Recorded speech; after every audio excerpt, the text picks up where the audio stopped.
étions à ce moment-là en pleine réflexion, comme l'ensemble des régions d'ailleurs, sur la construction de ce fameux CPRDFP, le contrat de plan de développement des formations professionnelles, qui nous a occupé une bonne année quand même dans l'ensemble des régions, pour imaginer et travailler ensemble sur une stratégie de développement de la formation. Alors ça a été un travail intéressant parce que, au-delà du diagnostic, ça a permis un peu de rebrasser un peu un certain nombre de constats, et la volonté qu'on a eue nous, c'est de dépasser des constats et de dépasser aussi peut-être des lieux communs et d'en sortir, ce qui n'a pas forcément toujours été facile, mais je pense que l'exercice a plutôt été réussi. C'est compliqué d'emmener tout le monde sur le même chemin et au même rythme, puisque les partenaires de la formation, ils sont très nombreux. Dans notre région, c'est 600 personnes qui ont participé à l'élaboration de ce document. Pour dire que c'est quand même un mouvement, certes, qui existait, mais on voit bien que le rythme n'était pas forcément le même pour tous. Et le pari, c'était ça, c'est d'arriver à emmener tout le monde dans une même dynamique, et y compris les services de l'État, y compris l'éducation nationale, et je dois dire que ça n'a pas été forcément la partie la plus simple de l'exercice. Néanmoins, on est arrivé à signer ce document contractuel entre le préfet de région, le recteur et le président de la région. Voilà, donc ça, c'était un moment important parce que derrière ce document, on a voulu impulser quand même des nouvelles dynamiques, et c'est vrai que les enjeux dont on va parler aujourd'hui et dans les jours à venir étaient au cœur du sujet. Il fallait appréhender cela. Et en fait, on parlait de ce CPRDFP, nous étions en train d'élaborer aussi le SRAT, le schéma régional d'aménagement durable du territoire. Certaines régions l'ont fait, d'autres pas, c'est un peu fonction des régions. L'intérêt de ce document, c'est qu'il était plus global, et donc aborder l'avenir de la région, les 10, 15, 20 ans, qu'est-ce qu'est devenir notre région, quels étaient les enjeux, quelles étaient les difficultés. Et j'ai beaucoup insisté pour que le premier document que j'évoquais, le CPRDFP, soit intégré dans ce SRAT. Parce que je ne voyais pas comment on pouvait réfléchir au développement d'une économie dans une région sans en même temps mettre en mouvement et parallèlement, et même plus que parallèlement, d'avoir un vrai discours commun sur l'offre de formation et son adaptation à un monde en mouvement, à des situations personnelles d'habitants qui vivaient sur le territoire des choses très différentes. On est une région qui est vaste, avec des problèmes de mobilité, des problèmes de présence ou pas de services publics, donc tout ça a été pris en compte dans ce schéma. Et ce qui m'intéressait, c'est qu'on garde bien le lien entre les deux choses. Alors, de ce constat qui englobait à la fois formation initiale et formation continue, formation tout au long de la vie, on voit bien qu'une région, elle a des leviers pour agir sur la formation professionnelle, sur la formation continue, sur l'apprentissage aussi. Donc là, on est bien dans la formation initiale, mais on n'a pas la main sur l'ensemble, et on voit bien que même si dans nos régions, on accompagne les dispositifs dans les lycées, on n'a pas la main sur la pédagogie, on a la main sur les outils qui vont servir à la pédagogie. Bon, on espère que ce qu'on initie arrivera à passer aussi dans l'enseignement plus classique que l'on connaît. En tout cas, c'est la volonté que l'on a. Pareil pour l'université, c'est vrai que certaines universités sont peut-être plus en avance que la nôtre. Déjà, on avait une difficulté, c'est qu'on avait 2 universités, donc maintenant ça y est, elles se sont mis ensemble pour travailler ensemble. Ils sont en train d'élaborer un schéma régional de l'enseignement supérieur. On espère que derrière ce schéma, il y aura bien entendu des réponses à ces problématiques qu'on évoquait tout à l'heure. En tout cas, j'y veillerai personnellement quand le débat arrivera. Alors, de ces discussions que nous avons eues, qui ont duré une année, qui nous a permis de rencontrer beaucoup de monde, et y compris on est allé faire des forums dans les territoires pour vraiment entendre ce que nous disaient les habitants sur les difficultés en matière d'accès à la formation. C'est des choses quand même qui reviennent assez souvent. Tout cela nous a amené a apporté un certain nombre de réponses. Je ne vais pas vous faire le détail de tout, mais à un moment donné, j'ai eu le sentiment qu'on était en train d'élaborer un projet ambitieux, mieux accompagner les personnes, être dans la modularisation, d'arriver à être, y compris sur des enjeux nouveaux de développement durable, de vraiment faire bouger les choses. Et à moi, je me suis rendu compte qu'on avait peut-être un souci, c'est que les organismes de formation, est-ce qu'ils allaient pouvoir répondre finalement à notre commande très ambitieuse. Et c'est à ce moment-là que je me suis posé la question de savoir s'il ne fallait pas aussi, en même temps qu'on élaborait ces stratégies, d'avoir aussi un certain nombre d'outils, y compris d'outils financiers, pour pouvoir accompagner l'ensemble des organismes de formation. Ils sont très divers, en plus, certains, ce sont des toutes petites structures, y compris associatives, et puis on a aussi des grosses structures qui sont privées ou qui sont publiques. Donc on avait vraiment besoin d'avoir un outil pour accompagner cette commande publique de la région.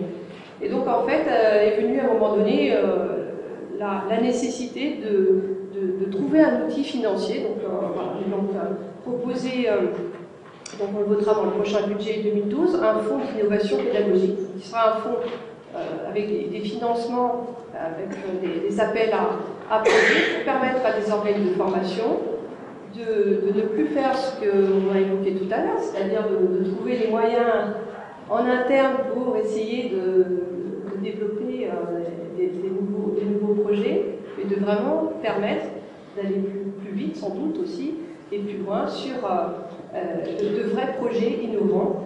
Alors il y aura sans doute deux axes, un qui sera, d'ailleurs ça ne sera pas incompatible, un sur les outils numériques, donc on retrouve tout à fait ce qu'on a évoqué aujourd'hui, et aussi un axe sur les innovations pédagogiques en direction des personnes en difficulté d'acquisition. Donc là, d'ailleurs ça pourra être sans doute à certains moments, j'imagine, des projets communs, et avec cette notion de partage, parce qu'après tout, c'est de l'argent public, donc je trouve important qu'à un moment donné, cet argent public, bien sûr, servira à développer des projets pour les organismes de formation, et c'est important aussi qu'il se développe, parce que c'est une économie aussi. Il faut aussi qu'il y ait un retour et qu'il y ait un partage de ces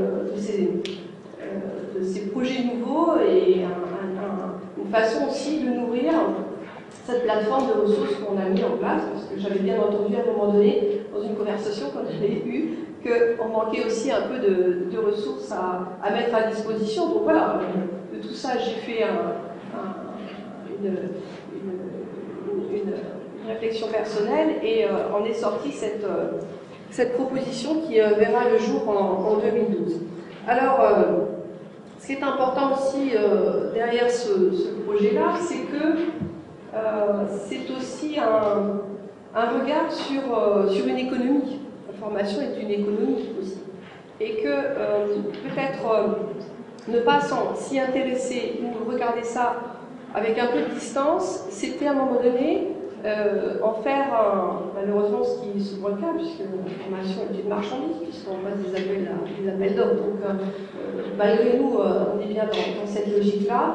Il était important qu'on garde la main sur ces propositions de formation différentes et innovantes, et qu'on ne laisse pas un marché qui trouverait, on le voit bien sur un certain nombre de sujets, qui trouve son compte, et que finalement on perde la main sur ce domaine si important, si capital. Je vais paraphraser le président Bonneau tout à l'heure, il a très bien dit, il y a des enjeux de société très, très forts derrière la présence de nos collectivités, de l'État, j'espère aussi, et de la puissance publique. Alors, ce qui est aussi intéressant pour moi, c'est que c'est aussi un outil d'attractivité d'un territoire régional, c'est-à-dire qu'un endroit où les gens sont bien formés, où on peut se former, y compris avec des nouvelles méthodes, c'est aussi un gage d'attractivité de nos territoires régionaux, et que je l'ai abordé aussi d'un point de vue économique. Moi, je suis aussi élu local et je travaille sur le développement économique et sur l'emploi. Donc, à un moment donné, je vois bien le lien très fort qu'il y a entre les deux événements, et que une entreprise classique vient chercher des fonds de recherche et développement, évoluer dans ses métiers, chercher des marchés nouveaux et trouver des produits nouveaux. Je veux dire, pourquoi est-ce que le monde de la formation échapperait et ne bénéficierait pas aussi de ces fonds de recherche et développement? Voilà, c'est ce que je cherche derrière ça, avec effectivement une notion de partage et de mise en commun pour les biens publics, le bien régional public, mais peut-être au-delà, peut-être sans doute aussi. Voilà ce que je voulais vous dire très, très simplement.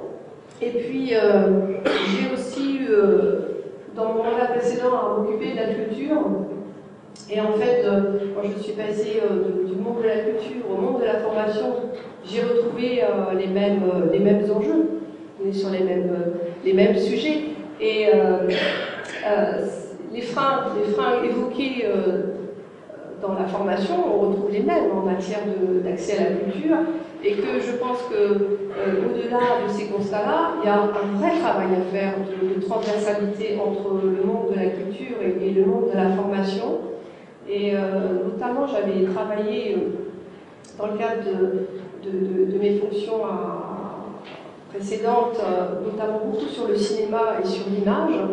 Et on voit bien dans les outils numériques comment l'image est importante, et que le travail sur l'image, elle est professionnelle. C'est vrai que le formateur ne peut peut-être pas non plus s'occuper de tout, et qu'à un moment donné, on a parlé d'image, on a parlé de scénario, et ça, c'est d'autres métiers aussi. Et je pense qu'à un moment donné, il y aura des rapprochements à faire qui seront, à mon avis, très intéressants entre les deux sujets qui peuvent sembler comme ça peut-être un peu vivre en parallèle. Et je pense qu'on aura intérêt, y compris quand finalement on a des habitants qui sont dans des systèmes de formation. Ils ont un écran qui s'ouvre. D'ailleurs, on parle d'un écran, mais il en existe 4 maintenant, des écrans. On peut ouvrir plein d'écrans. Et moi, j'aimerais y voir d'autres contenus aussi, notamment des contenus culturels. On est en train d'y travailler parce que c'est la chance. La fenêtre s'ouvre, alors on y met d'autres contenus, parce que pas simplement des contenus effectivement liés à l'apprentissage direct, mais peut-être d'autres fenêtres qu'on aurait la possibilité d'ouvrir, et qui sont, on a parlé tout à l'heure un petit peu du savoir formel et du savoir informel. On est là-dedans, et je pense que c'est aussi important, et c'est une nourriture aussi importante que le savoir qu'on évoquait tout à l'heure. Voilà, quelques réflexions. De toute façon, ce n'est que le début. Demain, on abordera d'autres sujets. Je serai en partie avec vous. Et puis, je pense que c'est quelque part ce qu'on a fait cet après-midi, une belle réponse les prémices du congrès de l'AMF, puisque le congrès de l'Association des régions de France se déroule en fin de semaine à Tours, juste à côté, dans notre région. Donc je pense que là, on pourrait être tout à fait en résonance et prouver, si c'était nécessaire pour certains, que les régions et les partenaires de l'ensemble que vous représentez, on est vraiment les forces vives de notre